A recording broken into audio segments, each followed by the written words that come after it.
रितेश जी नेपाल से।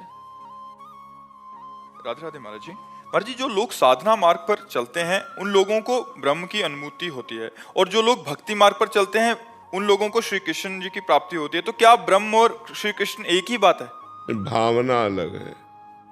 एक निराकार भावना है और एक साकार भावना है। तो जाकी रही भावना जैसी, प्रभु मूरत देखी तिन तैसी। जिसकी जैसी भावना होती है वैसे ही भगवान अनुभव में आते हैं। भगवान कैसे? आपकी भावना जैसी वैसे। एक ही भगवान श्री कृष्ण जब कंस के रंगमंच पर पधारते हैं तो कंस को साक्षात काल, मानो मूर्तिमान काल चला आ रहा है। पहलवानों को वज्र के समान कठोर शरीर वाले पहलवान जो मथुरावासी हैं उनको नौ किशोर, और जो वात्सल्य से प्यार करने वाले हैं उनको लाड़िले अत्यंत सुकुमार दुलारे प्रभु दिखाई दे रहे। इतना छोटा कृष्ण कैसे इन बलवानों से लड़ेगा, उनको ऐसा दिखाई दे रहा है। तो वहाँ जिसकी जैसी भावना थी वैसा वैसा देख रहे हैं। तो भगवान को जब हम ज्ञान मार्ग से सांख्य योग से भजते हैं तो भगवान निराकार रूप से अनुभव में आते हैं, और जब हम भक्ति मार्ग से भजते हैं तो साकार रूप से आते हैं। वही सगुण साकार है, वही निर्गुण निराकार है। तो जो जिस भावना से उपासना करता है वैसा ही भगवान अनुभव में आते हैं। जैसे आज भी सब कुछ भगवान ही बने हुए हैं, ऐसा वेद कहता है, ऐसा शास्त्र पुराण कहते हैं। लेकिन हम कहाँ अनुभव कर पा रहे हैं?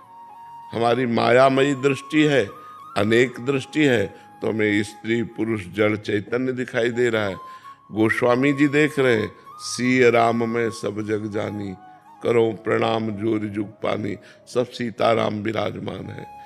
जो कृष्ण को भजते हैं तो जित देखो तित श्याममयी है, जिधर देखो उस श्याम सुंदर ही दिखाई दे रहे हैं।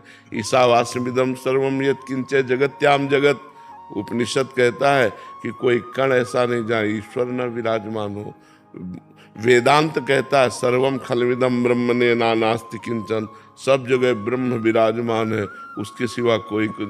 नारद जी कहते हैं चिद चिद लक्षणम सर्वम राधा कृष्णमयम जगत। चेतन अचेतन जितना जगत है सब राधा कृष्णमय है। भगवान श्री कृष्ण कह रहे वासुदेवा सर्वमिति सा महात्मा सुदुर्लभा। जो सब जगह वासुदेव को देखता है ऐसा महात्मा दुर्लभ। तो भावना ही तो है ना, इतने भगवान थोड़ी है। भगवान तो एक है, ब्रह्म तो एक है, एको ब्रह्म द्वितीयो नास्ति। तो ये जो बहुत दर्शन होता है वो हम बहुतों की दृष्टि के कारण दर्शन होता है।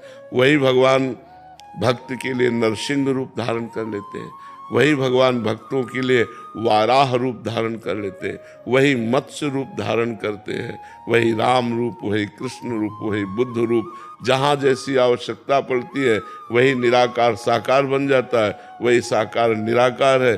कोई अंतर नहीं है, वही एक ब्रह्म है। किसका प्रश्न था जी? समझ में आया आपको? लीलाकरण जी, राजस्थान, जैसलमेर। राधा वल्लभ श्री हरिवास। राधे राधे महाराज जी। महाराज जी, भगवत गीता के श्लोक में श्री कृष्ण जी कहते हैं कि सभी प्राणी मुझ में हैं किंतु मैं उनमें नहीं हूं, तथा दूसरे श्लोक में वासुदेव सर्वमिति, अर्थात सब कुछ वासुदेव ही है। कृपया मार्गदर्शन करें। इसीलिए भजन की आवश्यकता है, भगवान की वाणी के रहस्य को समझना। बर्फ में पानी प्रवेश नहीं कर सकता,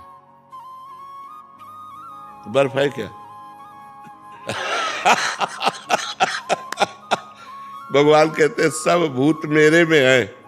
पहले समझो, भगवान की वाणी का राज समझो। सब भूत मेरे में है। मेरे में है का मतलब मैं ही सब भूतों में बनाऊं, और मैं किसी में प्रवेश नहीं करता, क्योंकि वही बने हुए हैं, तो प्रवेश क्या करे? समझ में आ रहा है कि नहीं? और उसी को इशारे से बता रहे हैं कि वासुदेवा सर्वमित, मैं ही सब कुछ बना हुआ हूं। तो चतुराई समझो, शब्द की चतुराई समझना है, शब्द की जो गूढ़ता है उसको समझना है।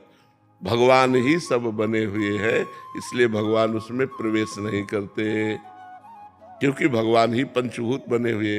इंद्रियाणम मनश्चास्मि, भगवान ही मन बने हुए हैं, भगवान ही प्राण बने हुए हैं, भगवान ही जीवन है, भगवान ही आत्मा है। तो प्रवेश किस में करें? दूसरा कोई हो तो उसमें प्रवेश करें, वही जब बने हुए हैं तो उसमें प्रवेश क्या करें। जैसे हम कह दें कि पानी बर्फ में प्रवेश नहीं करता, तो है क्या वो बर्फ? पानी ही तो है ना। ऐसे ही भगवान ही सब रूपों में है, इसलिए वो किसमें प्रवेश करें? क्योंकि पहले से वो विद्यमान है उनमें। समझ आ रही बात? भजन करोगे तब समझ में आएगी, नहीं समझ में आई बात तुम्हारी है? भगवान ही सब भूतों के रूप में है। जब सृष्टि नहीं थी तब कौन था? भगवान थे। जब सृष्टि नहीं रहेगी तो कौन रहेगा? तो बीच में कौन है? भगवान ही तो है सब रूपों में। तो अब वो प्रवेश करे तो किस में करे? अपने आप में प्रवेश करना है, तो वो तो उस विराजमान है। इसीलिए कह रहे मैं किसी भूतों में प्रवेश नहीं करता, क्योंकि मैं ही भूत बना हूँ, पंचभूत मैं ही बना हुआ हूँ, वही बने हुए हैं। शास्त्रों का स्वाध्याय करो और भजन करो, तब बुद्धि का विकास होगा और उसमें ज्ञान होगा, तब ये बातें समझ पाओगे।